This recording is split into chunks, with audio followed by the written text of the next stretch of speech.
Auri benigne conditor, Ven, Espíritu Santo Paráclito, aletea sobre cada uno de nosotros, entra dentro de nuestros corazones, tómanos, poséenos, haznos tuyos, Espíritu Santo, para que seas nuestro director, el amor y la luz en nuestros corazones, para que todo sentimiento, pensamiento y obra que no sea agradable a Dios sea purificada por tu acción purificadora y santificadora, dándote gracias a ti, Espíritu Santo Paráclito, que tocas nuestros corazones con la palabra santa de Dios.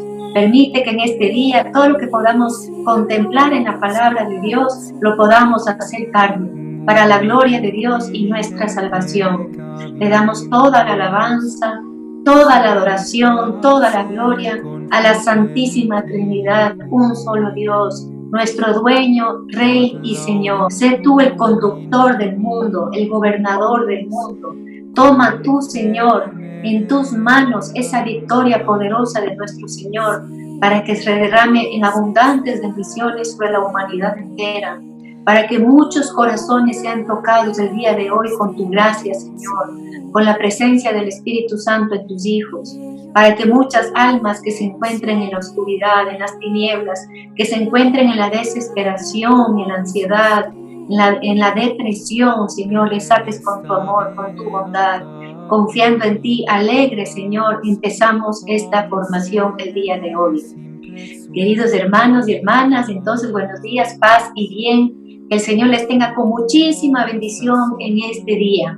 Hoy terminamos entonces ya el paseo por las 7 iglesias del Apocalipsis, que es este último mensaje de Jesucristo nuestro Señor a la iglesia de todos los tiempos. Estamos terminando ya los últimos versículos en Apocalipsis 3, 21 y 22, donde el Señor ya promete una recompensa a los que vencen. Vamos entonces a ver lo que dice la palabra de Dios.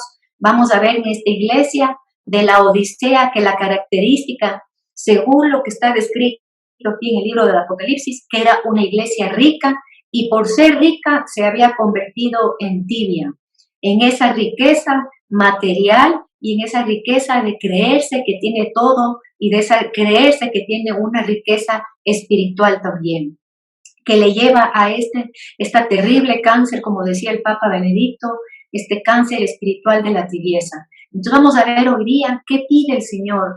¿Qué pide el Señor? Que nos arrepintamos. ¿Qué pide el Señor? Que seamos fervorosos. ¿Qué pide a la iglesia de la Odisea? Que le compremos al Señor colirio, que le compremos oro acrisolado y que le compremos vestiduras blancas para cambiar.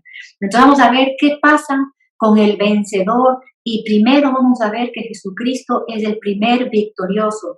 Vamos hoy día a desarrollar entonces la victoria de Cristo, porque la victoria de Cristo es nuestra propia victoria. Vamos a ver entonces qué nos dice en la palabra de Dios el Señor, cómo nos ilumina de cómo nosotros podemos ser victoriosos ya, ahora, en medio del mundo, ser esos corderos inmaculados a manera de nuestro Cordero de Dios, ser esas personas que somos sal de la tierra y luz en medio de las tinieblas. Entonces voy a tomar, como siempre, directamente de la palabra de Dios en el Apocalipsis 3, versículo 21. ¿Qué nos dice la palabra? Al vencedor le concederé sentarse conmigo en mi trono, como yo también vencí. Al vencedor le concederá sentarse conmigo en el trono. Miren qué belleza. Todos queremos sentarnos en el trono con el Señor. Pero Él dice, así como yo vencí, dice, y me senté con mi Padre en el trono, así nosotros también tenemos que vencer. Y aquí el Señor termina con estas palabras que han terminado en todas las 7 iglesias, que dice, el que tenga oídos, oiga lo que el Espíritu dice a las iglesias. Todo lo que vamos a hacer hoy día es tratar de oír lo que nos dice el Señor, poder comprender esto de la victoria de Cristo, que poder entender profundamente para saber que su victoria es mi victoria y cómo en mi vida práctica día a día cómo tomar esa victoria de Cristo y para que nosotros también nos convirtamos en su propia victoria. ¿Cuál es la victoria de nuestro Señor Jesucristo? Es en la cruz, como todos sabemos, ahí Él vence todo lo que el enemigo había logrado en el mundo a través de la muerte, de la enfermedad, del pecado que tenía sometido a los hijos de Dios, sumidos en todo tipo de pecados, en todo tipo también de desviaciones de la palabra de Dios. Había logrado que el pueblo de Dios esté solamente esperanzado en un Mesías, no tanto espiritual, no tanto que les lleve a la plenitud de la santidad, sino un Mesías que les libere de la opresión de en ese tiempo del imperio romano, más un Mesías tipo presidente que venga a salvar y quitarles de los yugos que tenían como impuestos muy excesivos o como esclavitudes que tenían ellos en ese tiempo, esa falta de libertad religiosa que tenían y lo que querían era que les salven de eso. Entonces vamos a hacer hoy en la mañana una diferencia en esa victoria que se le llama triunfalista, que posiblemente nosotros es la que tengamos en nuestro entendimiento de lo que es la victoria en Cristo. Esa victoria triunfalista es esa victoria que nos puede llevar a creer en eso de que cuando solo vemos nosotros, por ejemplo, grandes milagros, o cuando vemos de manera visible la mano portentosa de Dios, ahí nosotros cantamos la victoria del Señor. Pero vamos a ver cuándo realmente vino esa victoria y de qué se trata esa victoria de nuestro Señor en la cruz y en la resurrección. Cómo en esa Pascua de resurrección nos trajo la victoria a todos los creyentes. Cómo Él formó un pueblo a través de esa entrega, anodadándose a sí mismo, como lo explica San Pablo, rebajándose en todo de su condición divina, tomando la forma de siervo, como dice San Pablo, y como tomando esta forma humana, haciéndose semejante en todo a nosotros, menos en el pecado. Entonces vamos a ver cómo esta diferencia entre la victoria de Cristo triunfalista y la victoria de Cristo verdadera, cómo se ve, cómo se da esa victoria de Cristo. Nosotros vamos a ver 4 aspectos de la victoria de Cristo y qué tenemos que hacer nosotros para vencer junto con Él. Entonces la primera victoria que vamos a ver es la victoria de la fe. Esta victoria de la fe que se da en los creyentes. En la época del Señor, por eso cuando apenas Él muere en la cruz, comienzan a suscitar enseguida de Pentecostés muchísimos creyentes que a pesar de que este Mesías, este Cristo, este Dios hecho hombre, murió en la cruz, que no, a los ojos de los hombres no había victoria, a pesar de eso logró que muchísimos se conviertan a ser creyentes. Muchísimos le comiencen a seguir y a vivir como Él enseñaba. Por eso los judíos comenzaron a perseguir a los cristianos para que no se extienda esa fe. Entonces su primera victoria es la victoria de la fe. Y esta victoria de la fe, ¿cómo se hace victoria? El momento que nosotros nos convertimos en esos creyentes, que nosotros nada nos mueva de creer que Cristo es el Señor, dueño y salvador, de que Él gobierna el universo entero, de que Él gobierna el mundo y Él gobierna nuestra vida, de creer en todo lo que Él nos explica en las Escrituras y de creer que Él murió verdaderamente en la cruz y resucitó a los 3 días. Eso ya es una victoria. Eso es la victoria de Cristo, primero en esta forma de fe que sigue creciendo a lo largo de los siglos, a lo largo de los años, sigue creciendo numerosas personas que van tomando esta victoria entre la fe. No es, como digo, esa victoria triunfalista que de pronto salgan ahí juegos pirotécnicos y luces, ¿no? Y salgan bombos y platillos y bailes. No, esos son a veces que el Señor hace ese tipo de milagros justamente para asentar la fe de los creyentes. Pero si tenemos una fe verdadera, no vamos a necesitar de esos bombos y platillos, de esas luces en el cielo y de milagro por aquí, milagro por allá.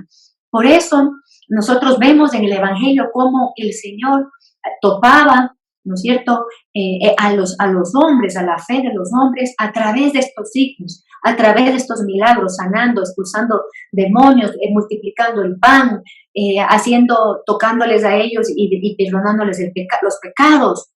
Nosotros podemos ver cómo eso fue fuertemente para levantar la fe de este pueblo judío que había caído en la dureza de corazón, había caído en la dureza de poder ver y escuchar las cosas a la manera de Dios. Entonces, a lo largo de la iglesia ha habido estos momentos cada vez más esporádicos de estos milagros visibles de sanación, de curación, de conversión, y posiblemente nosotros hemos centrado la fe a la manera de antes, ¿no? A la manera de antes, que era esta manera de solamente de creer en Jesús si es que hay milagros. Si el Señor hace esto o lo otro en mi vida, entonces yo le creo, ¿no? Por eso hay la historia de un rabino que escuchaba a un cristiano predicar sobre Cristo y le escuchaba atentamente todo lo que Cristo decía, todo lo que Cristo predicó, lo que hacía. El rabino de vez en cuando movía la cabeza, ¿no?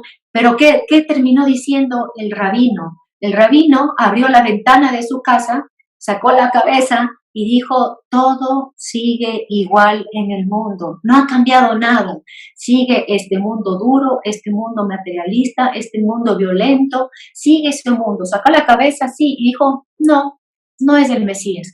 ¿Por qué? Porque esperaba justamente ese Mesías que venga y quite todo este mal del mundo, que venga y quite todas las guerras del mundo, que venga.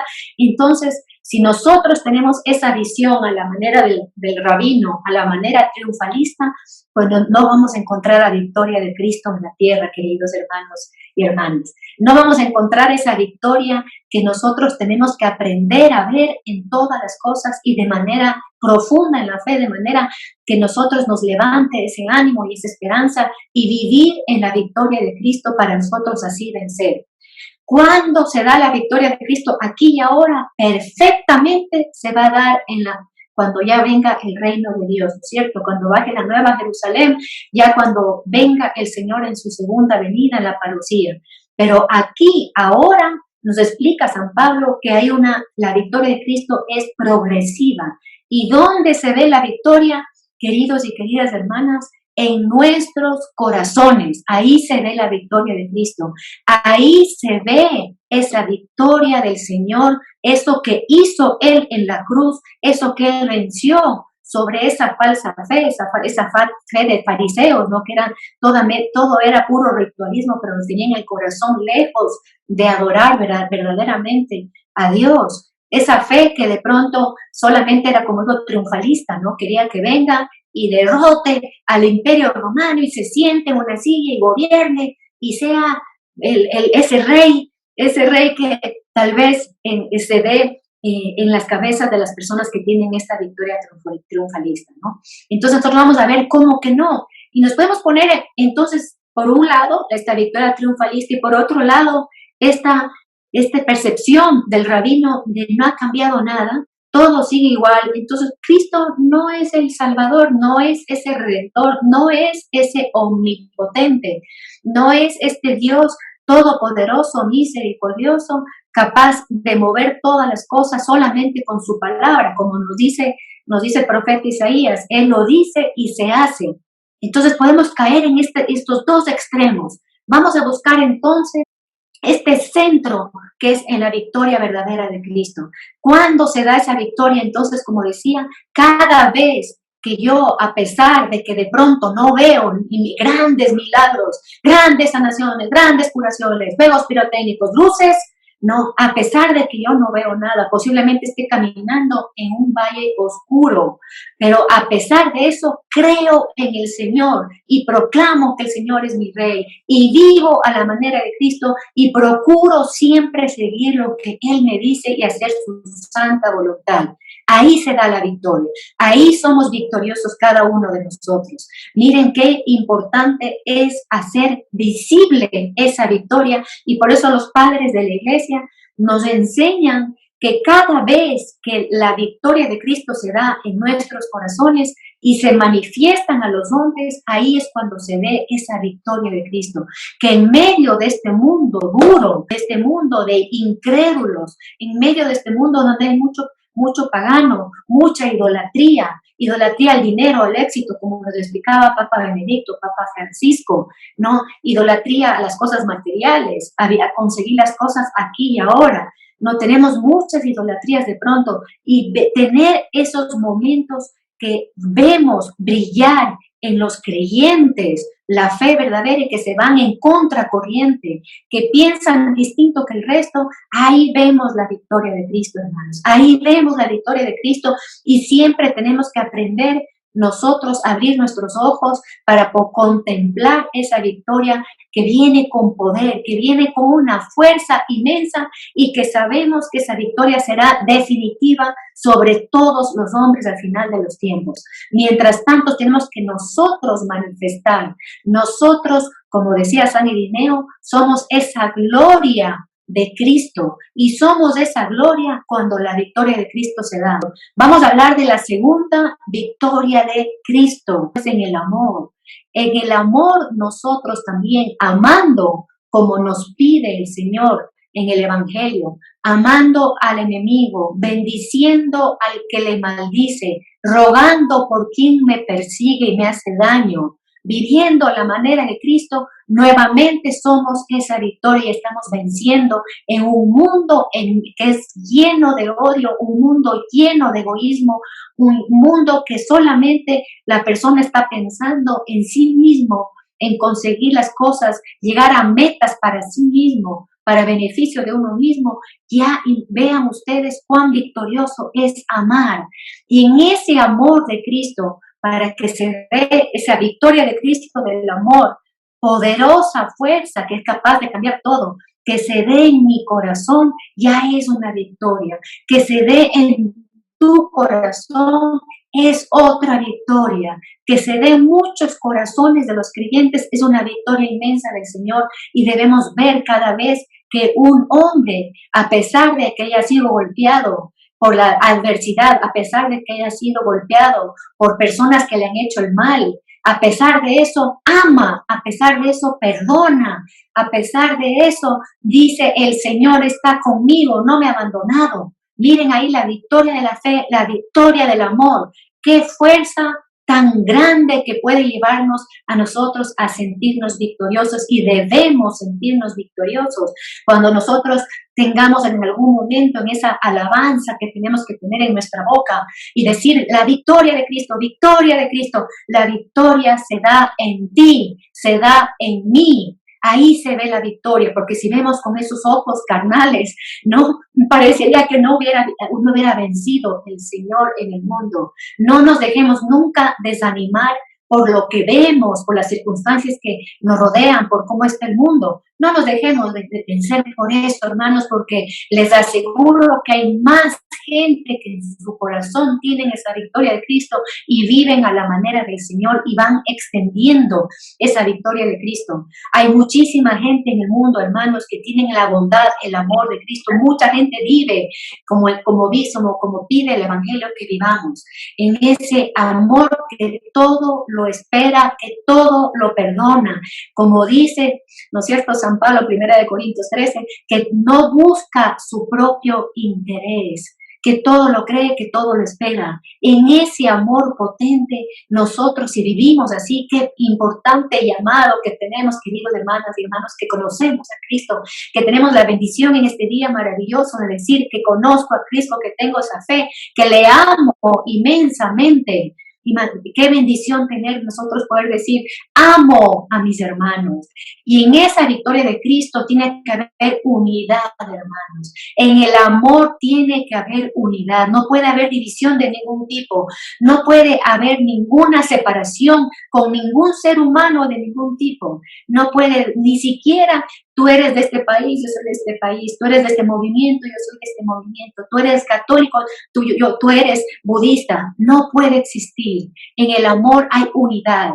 Todos somos hijos de Dios, todos somos criaturas de Dios. No puede haber más en esta, para que se vea la victoria de Cristo, no puede haber estas separaciones que a veces tenemos.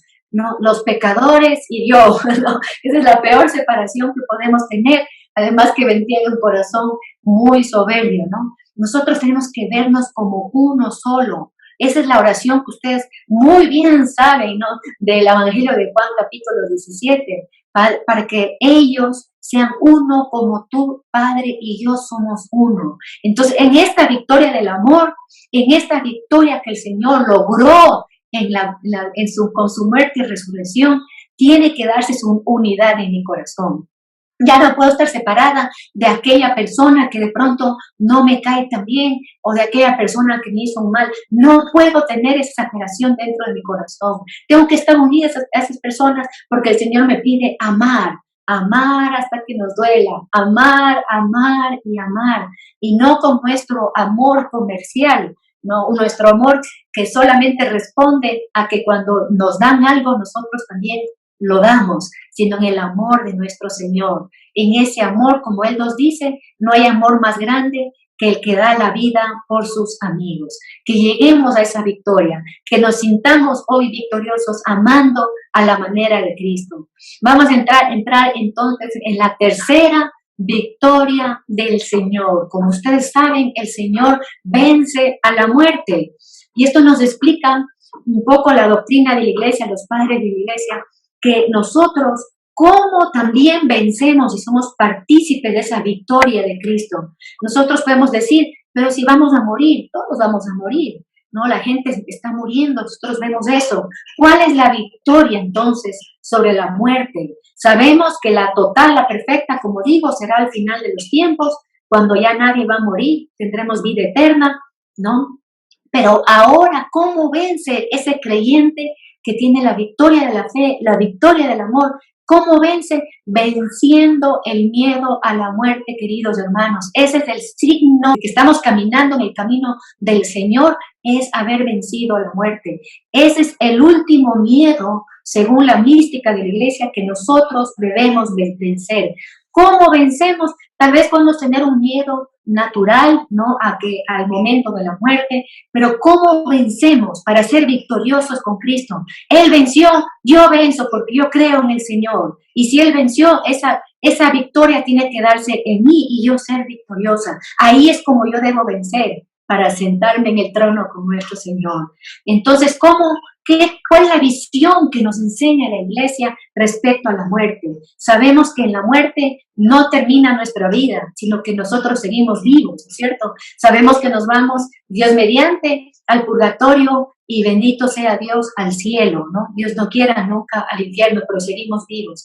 Para el creyente, la muerte es esperanza.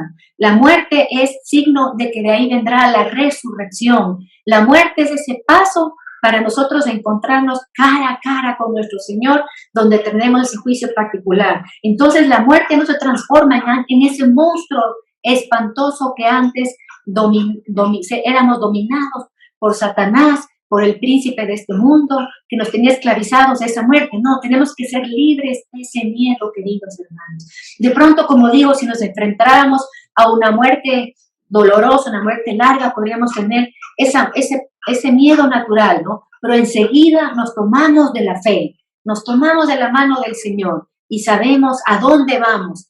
¿Qué nos ofrece el Señor? ¿Qué nos promete el Señor? La muerte también es un paso más cercano a que nosotros vivamos eternamente con el Señor. Ahí comienza la aventura más grande de nuestra vida. Ahí comienza nuestra alegría, nuestro gozo infinito. Y ahí se ve la victoria. Cuando uno ve caminando creyentes, ¿no? Esos creyentes que, como por ejemplo, ponemos el ejemplo de los mártires, por ejemplo, que iban contentos a la muerte, imagínense, ¿no? Los santos mismos que a veces pedían enfermedad para morirse rápido, como Santa Teresita del Niño Jesús, ¿no? Decía, no, dejaránme mi enfermedad porque ahí yo rapidito me voy donde el Señor. San Pablo, ¿no? Decía, para mí la muerte es una ganancia. A eso tenemos que caminar, hermanos y hermanas queridas, para nosotros también vencer ese miedo de la muerte y ser victoriosos con nuestro Señor. Miren qué hermoso esto de la victoria de Cristo. Miren cómo ya no es ese triunfalismo de por aquí, por allá, los milagros, o decir todo está acabado, todo está malo, todo es negro, ¿no? Como el ejemplo que les puse el rabino.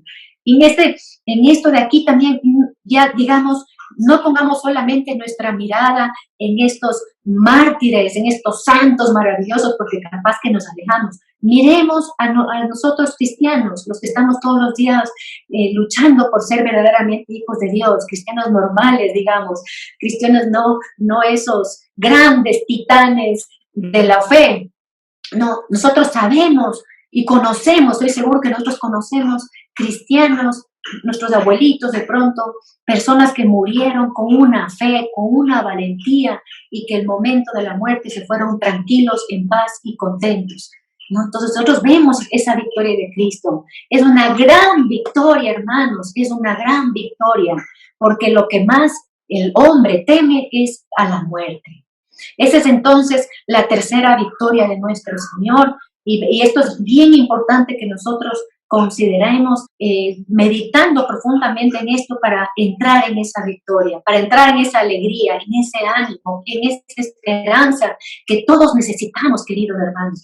Todos necesitamos eso. La cuarta victoria de nuestro Señor, que es la victoria al mundo, la victoria a la mundanidad, la victoria sobre todas las cosas que nos pueden alejar, la victoria sobre la riqueza, la victoria sobre los apegos que tengamos, pero esa victoria de Cristo, no la nuestra, queridos hermanos, no la nuestra, ninguna de esas es nuestra propia victoria, es la victoria de Él, que nosotros la tomamos para nosotros, la hacemos carne a nosotros. Nosotros somos conducidos, dirigidos por el Espíritu Santo para vivir en victoria,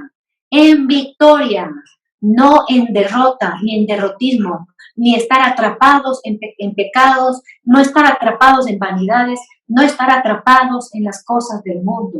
Que los bienes, como nos enseña el Catecismo de la Iglesia Católica, que los bienes que tenemos son de Dios y que son para compartir esos bienes, que no son solamente para nosotros mismos, sino que son para también esos necesitados, esos hijos de Dios, esos otros Cristos, como nos enseña el Señor en el Evangelio. Entonces tenemos que aprender también a vencer el mundo, hermanos, que de pronto es un poco lo más difícil, se puede decir, que de pronto más nos ata, que de pronto más nos distrae de las cosas de Dios y de vivir en victoria.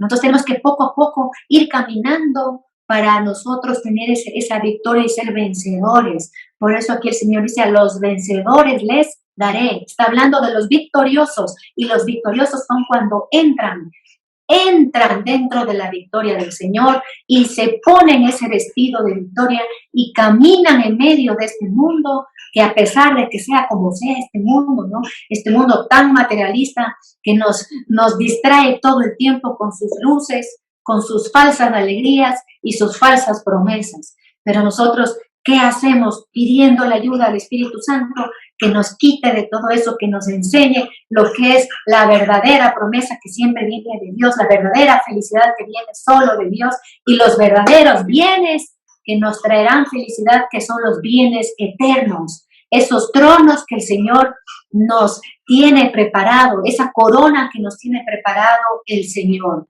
Miren qué hermoso esto de las victorias de Cristo, cómo Cristo venció, cómo Cristo nos trajo a nosotros un ejército de creyentes, un ejército de que amamos con el amor de Cristo, un ejército que ya no tenemos miedo a la muerte, porque la muerte para nosotros será ganancia, y también un ejército de que cada vez se desprendan más de las alegrías falsas, alegrías de la falsa paz que el mundo nos da.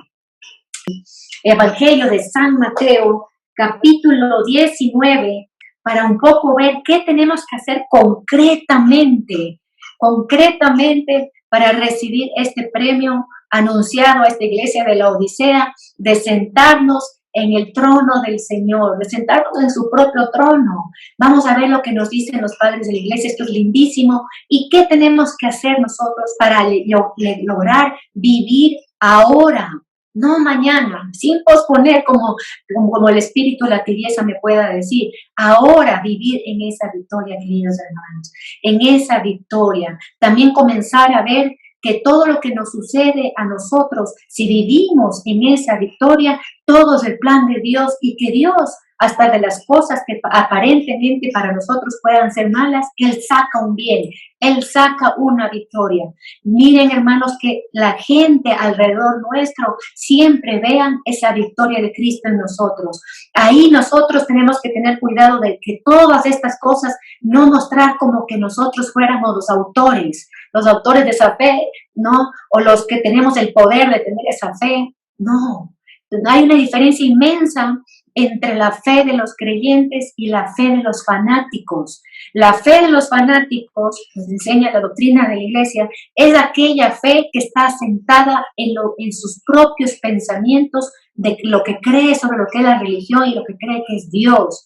No, eso no es una verdadera fe y se va a caer. ¿Y en qué va a caer? Va a caer en el tiempo, en un cansancio, en estar exhaustos, que no nos interesen mucho las cosas de la iglesia ni de la fe, porque vino esa fe fanática. Nosotros tenemos que tener esa fe de los creyentes, esa fe de la victoria de Cristo, esa fe que nació el momento que el Señor entregó su vida por cada uno de nosotros y nos rescató, nos hizo morir con Él en la cruz y nos hizo resucitar con Él al tercer día para ser esas nuevas criaturas. Entonces vamos a leer aquí en los versículos anteriores, estaba el ejemplo del joven rico que le decía, yo practico todas las leyes del Señor, yo conozco muy bien los 10 mandamientos, y el Señor, y él mismo, el joven rico, le pregunta, ustedes conocen muy bien, ¿qué debo hacer para ser perfecto? ¿No? Y el Señor le manda a dejar todos sus bienes y seguirle. Entonces pone este ejemplo el Señor en los versículos anteriores. Y aquí también habla del peligro de las riquezas, cómo es más fácil, pone el Señor en los versículos anteriores, es más fácil que un camello entre por la aguja, por el hueco de una aguja, que un rico en el reino. Y vamos a ver un poco esto, porque no está aquí el Señor condenando el tener bienes, ¿no? Y vamos a ver entonces qué nos dice esto, continuando con qué tenemos concretamente que hacer para vencer y ser victoriosos. ¿Qué dice aquí? En el título de la Biblia de Jerusalén dice, recompensa prometida al desprendimiento. Esta es la palabra clave, hermanos, para vivir en victoria. Desprendimiento, que el Papa Francisco ha hablado muchísimo durante su pontificado. ¿Qué nos dice aquí el Señor? Vamos a leer. Dice, entonces Pedro, tomando la palabra, le dijo, ya lo ves, nosotros lo hemos dejado todo y te hemos seguido.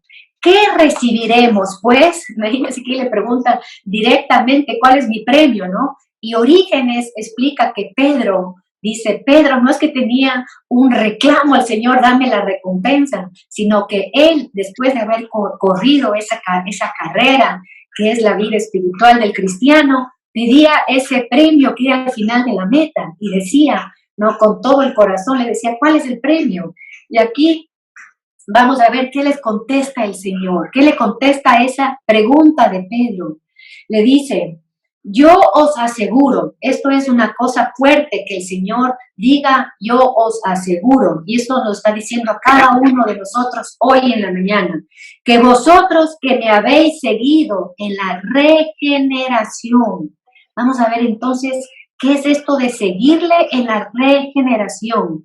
Entonces estamos viendo esta palabra importante, desprendimiento, y esta palabra regeneración, para nosotros poder comprender y ver y poder nosotros también recibir y decirle como Pedro, cuál es mi recompensa y cuál es la recompensa. Lo que me habéis seguido en la regeneración, cuando el Hijo del Hombre se siente en su trono de gloria, os sentaréis también vosotros en 12 tronos para juzgar las 12 tribus de Israel. Aquí le está diciendo que lo mismo que estamos viendo en el Apocalipsis, de sentarnos en el trono. Aquí ya les dice a los 12 apóstoles que ellos se van a sentar en 12 tribus diferentes para juzgar. Vamos a ver entonces también lo que nos dicen los padres de la iglesia con esto de los tronos. Los padres de la iglesia nos explican, San Juan Crisóstomo, por ejemplo, Orígenes, San Agustín, nos explican que primero Pedro, ya que dice, yo lo dejé todo, cuando dice, yo lo dejé todo, yo te seguí a ti, nos dice, yo te seguí, te elegí a ti, tú que eres el amor, tú que eres la justicia, tú que eres el poderoso, el Señor. Pero cuando dice esto, dice, ¿qué dejó Pedro? Pedro dejó un par de redes, ¿no?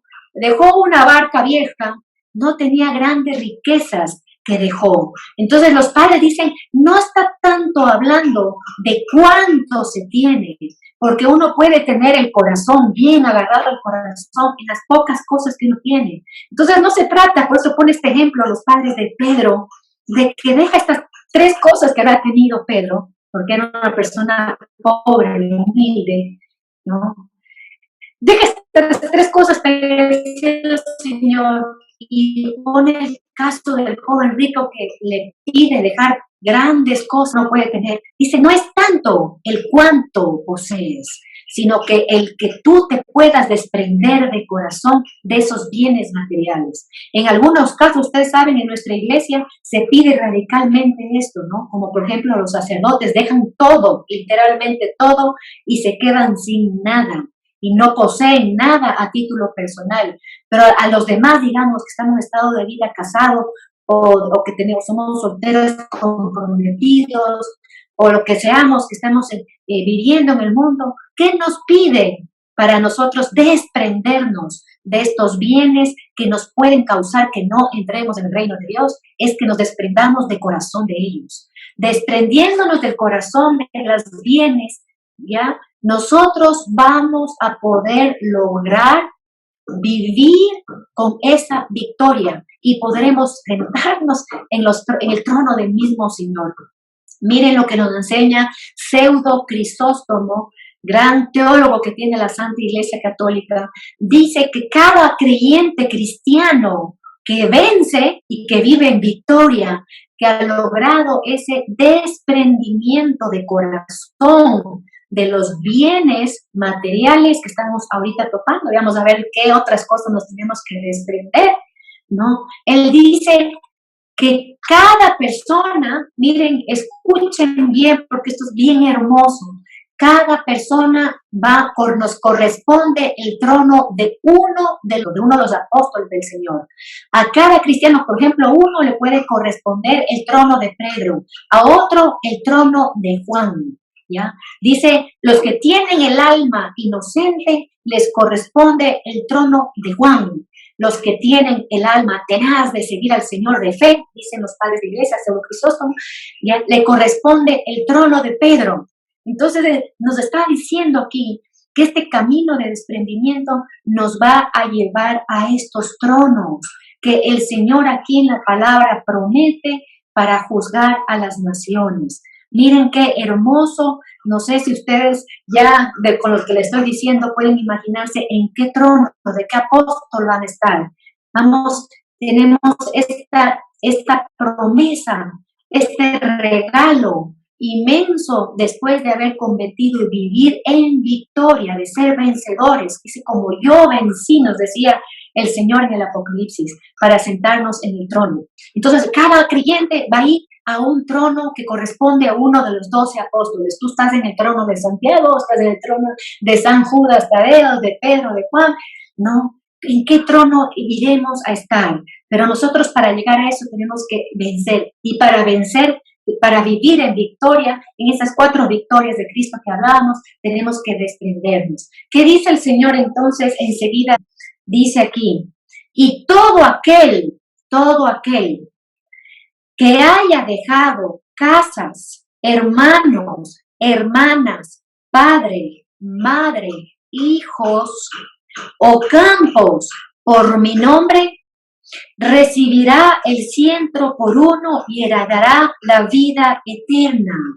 Y aquí termina el Señor un poquito, yo digo, en tono un poco triste, dice, pero muchos primeros serán últimos y muchos últimos primeros. Muchos primeros, muchos que estuvieron primeros en la fe, muchos que estuvieron con la fe desde pequeñitos, con la fe que la familia les hizo crecer en la fe, en colegios de pronto solamente católicos, que se casaron con los sacramentos, que tuvieron toda esa bendición de una vida de fe.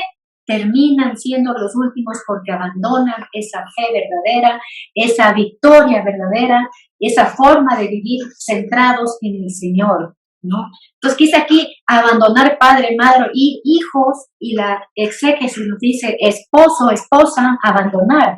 Y aquí los padres de la iglesia, San Agustín, nos dice que no significa que, por ejemplo, en el caso de la esposa, uno va a abandonar a una esposa, que se rompe el lazo del matrimonio, sino que uno va a abandonar el sentimiento por el esposo y la esposa que vaya por encima del sentimiento del amor que uno debe tener a Dios. O sea, en pocas palabras, amar a Dios por encima de tu esposo. Eso significa desprenderte de tus hermanos, de tus hermanas.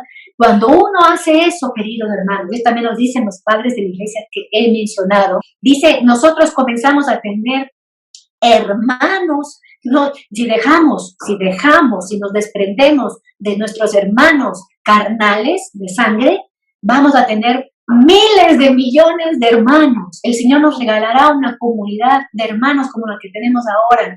Eso es un regalo de Dios. Eso es producto de un desprendimiento. Cuando nosotros consideramos a nuestros hermanos en el Señor, de pronto hasta más fuerte el lazo que el propio hermano de sangre. Tal vez tenemos más comunión, más cercanía con el hermano en la fe que el hermano de sangre. Eso es dejar hermano, padre, madre. Dice, padre, tendrás muchos padres. Si tú haces esto de desprenderte de tu padre carnal, me pones a mí encima. Acuérdense que no significa abandonarle ni dejarle, ¿no?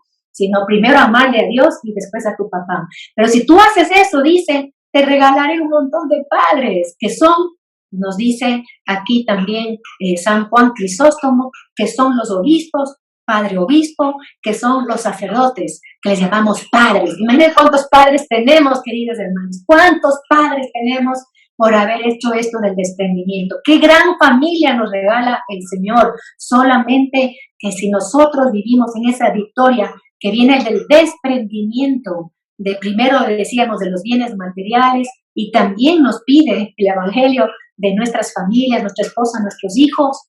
Miren qué grande que nos hace el Señor esta comunidad de creyentes, qué grande, cuánto nos puede cambiar la vida a cada uno de nosotros, considerar y saber que tenemos esos hermanos, sus padres, esas hermanas, dice también San Juan Crisóstomo, que son esas cientos de vírgenes que consagraron su vida al Señor y que llamamos hermanas. Y dice, consideren mis hermanas de verdad, de corazón, y que no solo las que están en la tierra, sino las que están también en el cielo. Miren qué hermoso todo lo que estamos hoy meditando para gloria de Dios, esta maravilla de enseñanza que nos lleva a vivir en victoria, a vencer, a sentarnos en esos tronos preparados para cada uno de nosotros, en ese trono de Cristo donde Él está victorioso, donde Él está glorioso en la eternidad entera, pero su gloria, su victoria somos nosotros que vivimos según su victoria, según lo que Él logró en la cruz, nosotros lo tomamos para cada uno de nosotros para vivir y ser esas personas que no predican a Jesús de boca para afuera, sino predican con la vida, predican con los actos. Así nosotros manifestamos esa victoria de Cristo. Así nosotros podemos decir esta mañana, felices, pero llenos de gozo, que Cristo venció y nos trajo esa victoria a nosotros para hacer esa comunidad de creyentes reunidos en la asamblea, en gozo, en alegría, en esperanza, en aliento. Miren qué hermoso todo esto que nos regala el Señor. Miren cuán cerca para nosotros nos pone el Señor con la ayuda del Espíritu Santo a vivir en victoria. Ya no podemos ser esos cristianos en derrota, no podemos ser esos cristianos que están amarrados, esos cristianos que están arrinconados, esos cristianos que están tristes, cabizbajos. No podemos ser, porque tenemos que hacer brillar la luz de la victoria de Cristo. Entonces le damos gracias al Señor por esta mañana, por este día. Le bendecimos, le adoramos, le glorificamos a nuestro Dios, dueño y Señor, por estos versículos maravillosos que nos ha regalado en este día. Dándole a Él todo el honor y la gloria, le decimos, alabado sea Jesucristo, por siempre sea bendito y alabado. Amén. Aleluya. Toda la gloria al Rey.